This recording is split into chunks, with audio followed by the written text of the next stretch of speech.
आरक्षण के जनक छत्रपति साहू जी महाराज की जयंती पर उन्हें कोटि कोटि नमन, प्रणाम, चरण बंदन। सारे बहुजन समाज मूल निवासियों को ढेर सारा बधाई, बहुत बहुत मंगल कामनाएं। आज उनके जन्मदिन पर उनकी राजतंत्र, प्रजातंत्र पूरे जीवन पर नजर डालते हैं।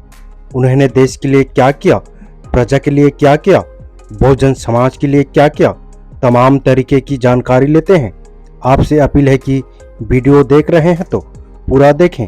आधा अधूरा ज्ञान आपको अपमानित कर सकता है, इसलिए वीडियो में अंत तक जरूर बने रहें। के अम्बेडकराइट यूट्यूब चैनल में आप सभी का स्वागत है। जय भीम। छत्रपति साहू जी महाराज को भारत में एक सच्चे प्रजावादी और समाज सुधारक के रूप में जाना जाता था।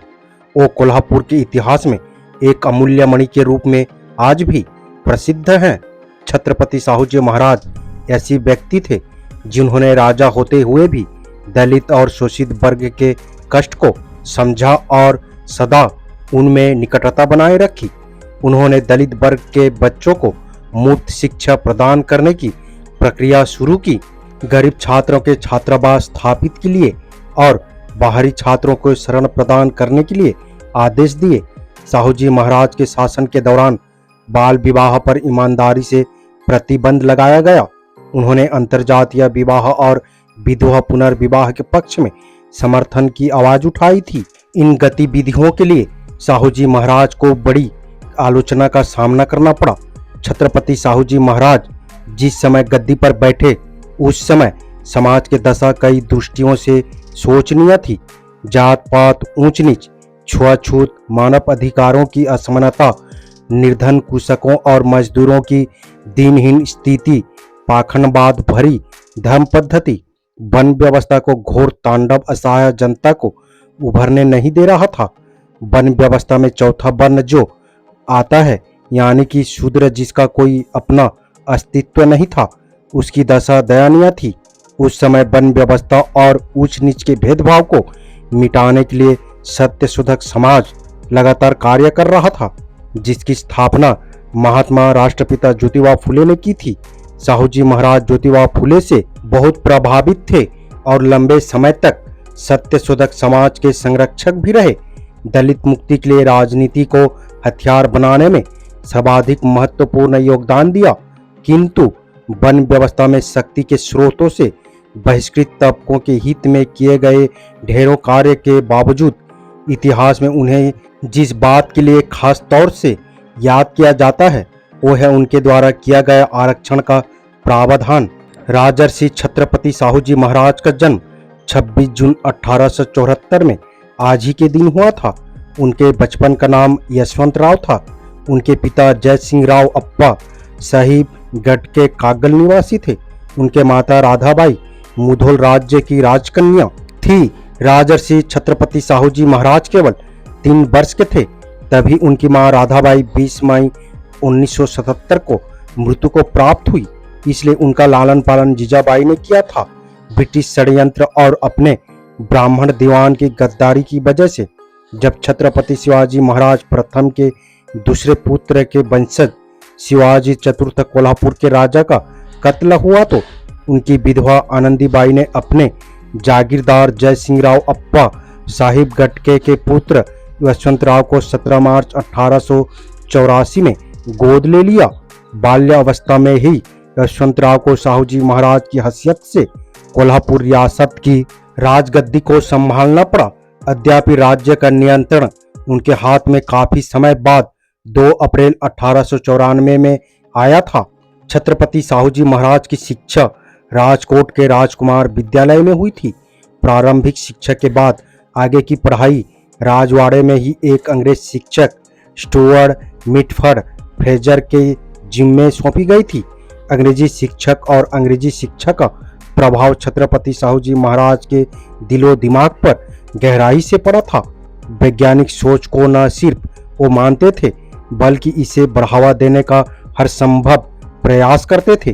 पुरानी प्रथा, परंपरा अथवा काल्पनिक बातों को वो महत्व नहीं देते थे। छत्रपति साहू जी महाराज जी अपनी शिक्षा पूरी कर चुके थे और वह कोल्हापुर राज्य के कार्य में रुचि लेने लगे थे। राज्य की शिक्षा व्यवस्था की ओर भी छत्रपति साहू जी महाराज का ध्यान जाने लगा था। 13 अप्रैल 1893 को राजराम कॉलेज की ओर से उन्हें पुरस्कार वितरण हेतु आमंत्रित किया गया। छत्रपति साहू जी महाराज द्वारा सत्ता के ग्रहण किए जाने की सार्वजनिक घोषणा 2 अप्रैल 1894 को प्रकाशित की गई। अपने घोषणा पत्र में छत्रपति साहू जी महाराज ने कहा कि वो राज्य के बहुमुखी विकास तथा जनता की समृद्धि की आकांक्षा रखते हैं।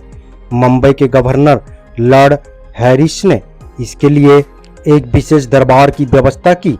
इस दरबार में राजे महाराजे, प्रमुख सरदार, अधिकारी, कोल्हापुर के शासन अधिकारी तथा महत्वपूर्ण व्यक्ति उपस्थित थे। एक लंबी समय अवधि के पश्चात कोल्हापुर राज्य के साहू जी महाराज के रूप में एक धीर वीर नरेश प्राप्त हुआ था। 19-21 अप्रैल 1919 को कानपुर में आयोजित अखिल भारतीय कुर्मी महासभा के 13वां राष्ट्रीय सम्मेलन में उन्हें राजर्षि के खिताब से नवाजा गया। साहू जी महाराज हर दिन बड़े सवेरे से ही पास की नदी में स्नान करने जाया करते थे। चली आ रही प्रथा के अनुसार इस दौरान ब्राह्मण पंडित मंत्रोच्चार किया करता था। एक दिन बंबई से पधारे प्रसिद्ध समाज सुधारक राजाराम शास्त्री भागवत भी उनके साथ हो लिए थे। महाराजा कोल्हापुर के स्नान के दौरान ब्राह्मण पंडित द्वारा मंत्रोच्चार किए गए श्लोक को सुनकर राजाराम शास्त्री अचंभित रह गए। पूछे जाने पर ब्राह्मण पंडित ने कहा कि क्योंकि महाराजा शूद्र है इसलिए वो वैदिक मंत्रोच्चार न कर पौराणिक मंत्रोच्चार करते हैं। ब्राह्मण पंडित की बातें साहू जी महाराज को अपमानजनक लगी। उन्होंने इसे एक चुनौती के रूप में लिया।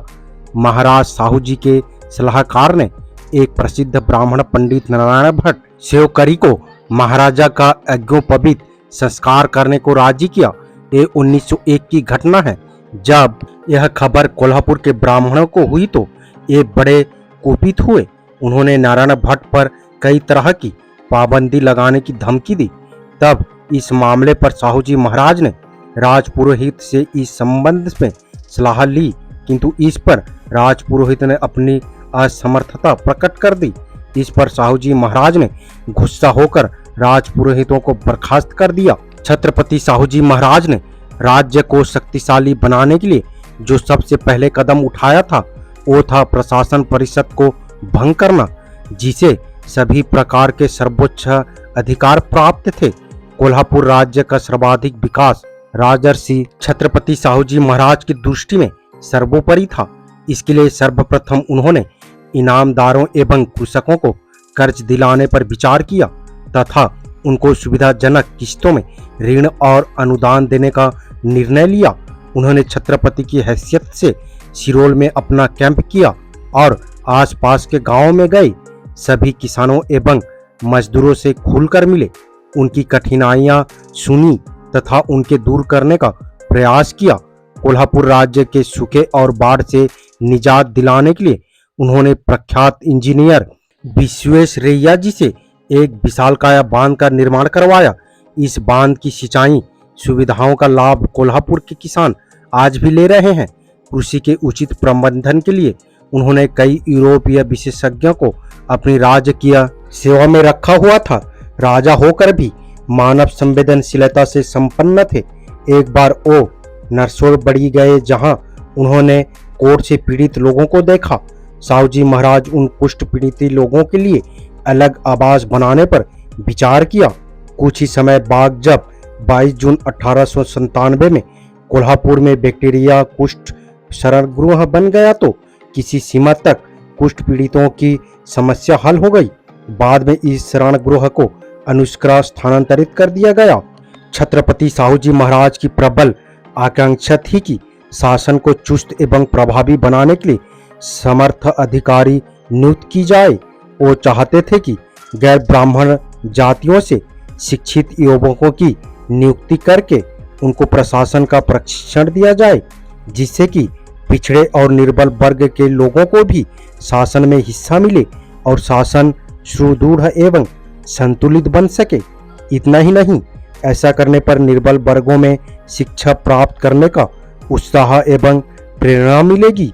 सर्वप्रथम उन्होंने अपने दरबार में ब्राह्मणों को वर्चस्व कम किया और सभी वर्गों की भागीदारी निश्चित की।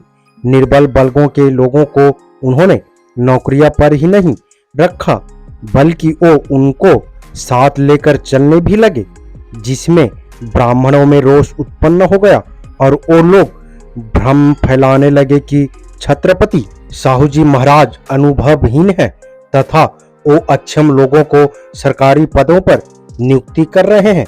छत्रपति साहू जी महाराज जी अपनी विचारधारा पर अटल थे और उन पर ब्राह्मणों की इस रवैये का कोई फर्क नहीं पड़ा। 18 अप्रैल 1901 में मराठा स्टूडेंट इंस्टीट्यूट एवं विक्टोरिया मराठा बोर्डिंग संस्था की स्थापना की और 47,000 रुपए खर्च करके इमारत बनवाई। 1904 में जन हॉस्टल, 1906 में मॉडर्न हॉस्टल और 1908 में अस्पृश्य मिल क्लर्क हॉस्टल जैसी संस्था का निर्माण करके साहू जी महाराज ने शिक्षा फैलाने की दिशा में महत्वपूर्ण काम किया, जो मील का पत्थर साबित हुआ। अज्ञानी और पिछड़े दलित समाज को ज्ञानी, संपन्न एवं उन्नत बनाने हेतु छत्रपति राजा ने अपने जीवन का एक एक क्षण समर्पित कर दिया। साहू जी महाराज ने 30 सितंबर 1912 में अनिवार्य प्राथमिक शिक्षा देने के बारे में कानून बनाया तथा उसे अमल भी किए। 1917 में पुनर्विवाह का कानून भी पास किया। 1902 के मध्य में साहू जी महाराज इंग्लैंड गए हुए थे। उन्होंने वहीं से 26 जुलाई 1902 को एक आदेश जारी कर कोल्हापुर के अंतर्गत शिक्षा व शासन प्रशासन के 50% पद दलित पिछड़ी जातियों के लिए आरक्षित कर दिए, जिसकी किसी ने कल्पना भी नहीं की थी। यह भारतीय इतिहास में जाति के आधार पर मिला पहला आरक्षण था। इस कारण साहू जी महाराज को आधुनिक भारत का आरक्षण का जनक कहा जाता है। महाराज के इस आदेश से कोल्हापुर के ब्राह्मण पर जैसा गाज गिर गई हो। उल्लेखनीय है कि सन 1894 में जब साहू जी महाराज ने राज्य की बागडोर संभाली थी, उस समय कोल्हापुर के सामान्य प्रशासन में कुल 71 पदों में से 60 पर ब्राह्मण अधिकारी नियुक्त थे। इसी प्रकार लिपिकीय पद के 500 पदों में से मात्र 10 पर गैर ब्राह्मण थे। साहू जी महाराज द्वारा पिछड़ी जातियों को अवसर उपलब्ध कराने के कारण सन 1912 में 95 पदों में से ब्राह्मण अधिकारियों की संख्या अब 35 रह गई थी। सन 1903 में साहू जी महाराज ने कोल्हापुर स्थित शंकराचार्य मठ की संपत्ति जब्त करने का आदेश दिया। दरअसल मठ को राज्य के खजाने से भरी मदद दी जाती थी। कोल्हापुर के पूर्व महाराजा द्वारा अगस्त 1863 में प्रसारित एक आदेश के अनुसार कोल्हापुर स्थित मठ के शंकराचार्य को अपने उत्तराधिकारी की नियुक्ति से पहले महाराजा से अनुमति लेनी आवश्यक थी, परंतु तत्कालीन शंकराचार्य उक्त आदेश को दरकिनार करते हुए शंकेश्वर मठ में रहने वाले चले गए थे, जो कोल्हापुर रियासत के बाहर था। 23 फरवरी 1903 को शंकराचार्य ने अपने उत्तराधिकारी की नियुक्ति की थी। ये नए शंकराचार्य लोकमान्य बाल गंगाधर तिलक के करीबी थे। 10 जुलाई 1905 को इन्हीं शंकराचार्य ने घोषणा की कि कोल्हापुर भोसले वंश की जागीर रही है, जो कि क्षत्रिय घराना था, इसलिए राजगद्दी के उत्तराधिकारी छत्रपति साहू जी महाराज स्वाभाविक रूप से क्षत्रिय हैं। दलितों की दशा में बदलाव लाने के लिए उन्होंने 2 ऐसी विशेष प्रथाओं का अंत किया जो योगांतकारी साबित हुई। पहला 1917 में उन्होंने उस बलूतदारी प्रथा का अंत किया जिसके तहत एक अछूत को थोड़ी सी जमीन देकर बदले में उससे और उसके परिवार वालों से पूरे गांव के लिए मुफ्त सेवाएं ली जाती थी। इसी वर्ष 25 जुलाई को प्राथमिक शिक्षा अनिवार्य एवं निःशुल्क कर दिया। इससे पहले 30 दिसंबर 1912 को उन्होंने 10 वर्ष के आयु के समस्त बालक बालिकाओं के लिए प्राथमिक शिक्षा अनिवार्य कर दी थी। ऐसा करने वाले भारत के इतिहास में वो पहले राजा थे। साहू जी ने धार्मिक प्रभुत्व को भी तोड़ने का निर्णय लिया। 9 जुलाई 1917 को उन्होंने एक आदेश जारी किया कि कोल्हापुर राज्य के समस्त देवस्थानों की आय और संपत्ति पर राज का नियंत्रण होगा। इसके साथ ही उन्होंने मराठा पिछड़ी जाति के पुजारियों की नियुक्ति का भी आदेश जारी किया। 1920 में उन्होंने पूजा और पुरोहितों के प्रशिक्षण के लिए विद्यालय खुलवाया और उन्होंने गांव में पुरोहितों तथा पुजारियों की प्रणाली को समाप्त कर दिया। इसी तरह 1918 में उन्होंने कानून बनाकर राज्य की एक और पुरानी प्रथा बंधनदारी का अंत किया तथा भूमि सुधार लागू कर महारों को भूस्वामी बनाने का हक दिलाया। इस आदेश से महारों की आर्थिक गुलामी काफी हद तक दूर हो गई। छत्रपति साहू जी महाराज जी ने अनुभव किया कि अछूत वर्ग तथा पिछड़े वर्ग के लोग प्राय अशिक्षित और निर्धन हैं। वो आर्थिक दरिद्रता और सामाजिक अपमान को एक लंबी परंपरा से भोग रहे हैं। छत्रपति साहू जी महाराज की इच्छा थी कि शिक्षा का प्रसार छोटी जातियों एवं वर्गों के बीच किया जाए, जिससे उनको अपने अधिकार का सही ज्ञान हो सके। उन्होंने स्वयं की देखरेख में स्कूल की स्थापना करवाई और शिक्षा के द्वार सभी के लिए खोल दिए। साहू जी महाराज ने जातियों के आधार पर स्कूल और छात्रावास खोलने के आदेश जारी किए। ये असहज किंतु निसंदेह अनूठी पहल थी। उन जातियों को शिक्षित करने के लिए जो सदियों से उपेक्षित थी। उन्होंने दलित पिछड़ी जातियों के बच्चों की शिक्षा के लिए खास प्रयास किए थे। उच्च शिक्षा के लिए उन्होंने आर्थिक सहायता उपलब्ध करवाई। साहू जी महाराज के प्रयासों का परिणाम उनके शासन में ही दिखने लगा था।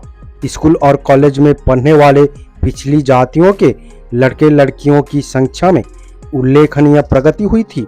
कोल्हापुर के महाराजा के तौर पर साहू जी महाराज ने सभी जातियों और वर्गों के लिए काम किया। उन्होंने प्रार्थना समाज के लिए भी काफी काम किया था। राजा राम कॉलेज का प्रबंधन उन्होंने प्रार्थना समाज को दे दिया था। नैतिक और भौतिक विकास से छत्रपति साहू जी महाराज का एक ही प्रयोजन और एक ही मतलब था, और वो था निर्बल दलितों तथा शोषितों की शिक्षा, स्वास्थ्य तथा कृषि संबंधी विकास। उनकी प्रबल आकांक्षा थी कि उच्च तथा कथित शूद्र और अतिशूद्र जातियों को शासन, व्यवसाय तथा स्थानीय निकाय में अधिक से अधिक हिस्सा मिले, जिसके लिए जारी था कि पहले उनको शिक्षित किया जाए। छत्रपति साहू जी महाराज के कार्यों से उनके विरोधी भयभीत थे और उन्हें जान से मारने की धमकियां दे रहे थे। इस पर उन्होंने कहा था कि वो गद्दी छोड़ सकते हैं, मगर सामाजिक प्रतिबद्धता के कार्य से वो पीछे नहीं हट सकते। अछूत दलितों को समाज में बराबरी का हक दिलाने और उनकी स्थिति में सुधार के लिए साहू जी ने अन्य विशेष कदम भी उठाए। 1919 से पहले अछूत कहे जाने वाले समाज के किसी भी सदस्य का इलाज किसी अस्पताल में नहीं हो सकता था। 1919 में साहू जी ने एक आदेश जारी किया, जिसके अनुसार अछूत समाज का कोई भी व्यक्ति अस्पताल आकर सम्मान पूर्वक इलाज करा सकता है।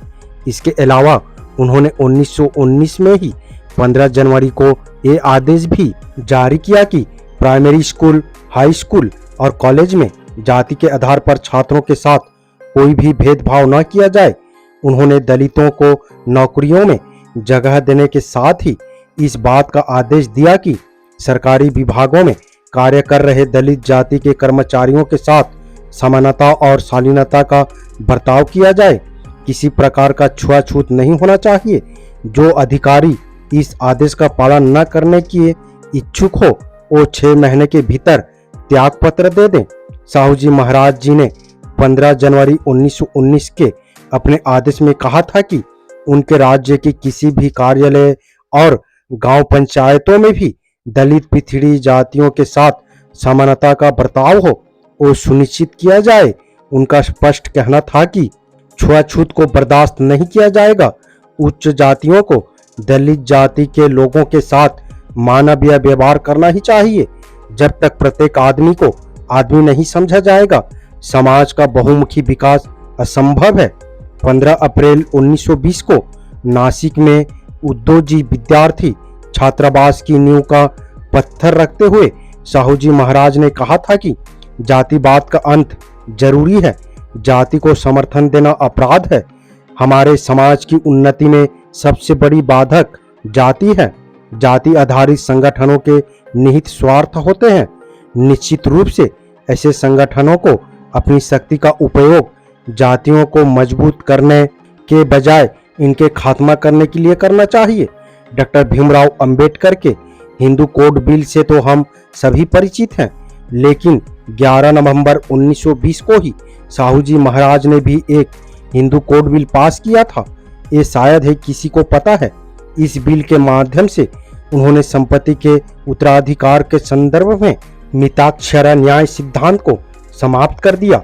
मिताक्षरा याज्ञवल्क्य श्रुति पर विज्ञानेश्वर की टीका है।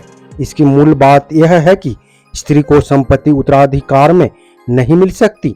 इस पर तरह तरह की शर्तें और प्रतिबंध लगाए गए हैं। छत्रपति साहू जी महाराज ने कोल्हापुर की नगर पालिका के चुनाव में अछूतों के लिए भी सीट आरक्षित की थी। ये पहला मौका था कि राज्य नगर पालिका का अध्यक्ष अस्पृश्य जाति से चुनकर आया था। उन्होंने हमेशा ही सभी जाति वर्गों के लोगों को समानता की नजर में देखे थे। साहू जी महाराज ने जब देखा कि अछूत पिछड़ी जाति के छात्र की राज्य की स्कूल कॉलेज में पर्याप्त संख्या है, तब उन्होंने 15 जनवरी 1919 के एक आदेश से इनके लिए खुलवाए गए पृथक स्कूल और छात्रावास को बंद करवा दिया और उन्होंने सामान्य और उच्च जाति के छात्रों के साथ ही पढ़ने की सुविधा प्रदान की। गंगाराम कामले साहू जी महाराज के कर्मचारियों के लिए बने क्वार्टर में रहते थे। एक बार राजमहल के भीतर बने तालाब के पास एक मराठा सैनिक संतराम और ऊंची जाति के कुछ लोगों ने गंगाराम कामले को बुरी तरह पीटा। उनका कहना था कि दलित गंगाराम ने तालाब का पानी छूकर उसे अपवित्र कर दिया था। उस वक्त साहू जी महाराज कोल्हापुर में नहीं थे। जब वो लौटकर आए तो गंगाराम ने रोते रोते अपनी पूरी बात उन्हें बताई। इस पर साहू जी बहुत नाराज हुए और उन्होंने संतराम को घोड़े के चाबुक से पीटा और नौकरी से निकाल दिया। इसके बाद उन्होंने गंगाराम से कहा कि मुझे दुख है कि मेरे राजमहल के भीतर ऐसे घटना हुई। उन्होंने गंगाराम कामले से कहा कि तुम अपना काम शुरू करना चाहिए। कोल्हापुर के महाराजा छत्रपति साहू जी महाराज ने अपने दलित सेवक गंगाराम कामले की चाय की दुकान खुलने पर वहां चाय पीने जाने का फैसला किया। पिछली सदी के शुरुआती वर्षों में यह कोई मामूली बात नहीं थी। उन्होंने कामले से पूछा, तुमने अपनी दुकान के बोर्ड पर अपना नाम क्यों नहीं लिखा है? इस पर कामले ने कहा कि दुकान के बाहर दुकानदार का नाम और जाति लिखना कोई जरूरी तो नहीं। महाराजा साहू जी ने चुटकी ली, ऐसा लगता है कि तुमने पूरे शहर का धर्म भ्रष्ट कर दिया है। कामले की दुकान पर महाराजा के चाय पीने की खबर कोल्हापुर शहर में जंगल की आग की तरह फैल गई। इस अद्भुत घटना को अपनी आंखों से देखने के लिए बड़ी संख्या में लोग जुटे। महाराजा ने भारी भीड़ की मौजूदगी में कामले की चाय का आनंद लिया। उसमें से कई लोगों को शायद मालूम नहीं था कि चाय की दुकान खोलने के लिए कामले को साहू जी ने ही पैसे दिए थे। चाय पीने के बाद महाराजा ने गंगाराम कामले से कहा कि सिर्फ चाय ही नहीं बल्कि सोडा बनाने की मशीन भी खरीद लो। राजर्षि महाराज के नाम से मशहूर साहू जी ने कामले को सोडा मशीन के लिए भी पैसे दिए थे। कोल्हापुर के दत्तोबा पवार और दत्तोबा बदली के मार्फत भीमराव अंबेडकर का छत्रपति साहू जी महाराज से प्रत्यक्ष रूप से परिचय हुआ। उन्होंने अस्पृश्यों में जन जागृति पैदा करने हेतु अंबेडकर द्वारा एक पाक्षिक अखबार की शुरुआत करने के लिए साहू जी महाराज से आर्थिक सहायता करने की विनती की। इस अखबार के लिए महाराजा ने 2500 रुपए की आर्थिक सहायता की। 31 जनवरी 1920 को भीमराव अंबेडकर ने मुकनायक पाक्षिक की शुरुआत की। दलित हितैषी कोल्हापुर नरेश ने 21 तथा 22 मार्च 1920 में मानमाड़ में प्रथम अखिल भारतीय दलित वर्ग संस्था का सम्मेलन कराया, जिसका अध्यक्ष उन्होंने भीमराव डॉक्टर अंबेडकर को बनाया। इस दलित की विशाल सभा में सार्वजनिक घोषणा करते हुए कहा था, मुझे लगता है अंबेडकर के रूप में तुम्हें तुम्हारा मुक्तिदाता मिल गया है। मुझे उम्मीद है वो तुम्हारी गुलामी की बेड़ियां काट डालेंगे। ये एक दिन बड़े नेता बनेंगे और न केवल आपका बल्कि सारे देश का उद्धार करेंगे। इतना ही नहीं, मुझे पूरा भरोसा है कि भारत के महान नेताओं की श्रेणी में इनका विशिष्ट स्थान रहेगा। उन्होंने दलितों के मुक्तिदाता की महज जुबानी प्रशंसा नहीं की, बल्कि उनकी अधूरी पड़ी विदेशी शिक्षा पूरी करने के लिए धन उपलब्ध कराया तथा उनका दलित मुक्ति के लिए राजनीति को हथियार बनाने में सर्वाधिक महत्वपूर्ण योगदान किया। पिछड़े दलितों के अपने इस राजा का शासनकाल सिर्फ 28 वर्ष ही रहा।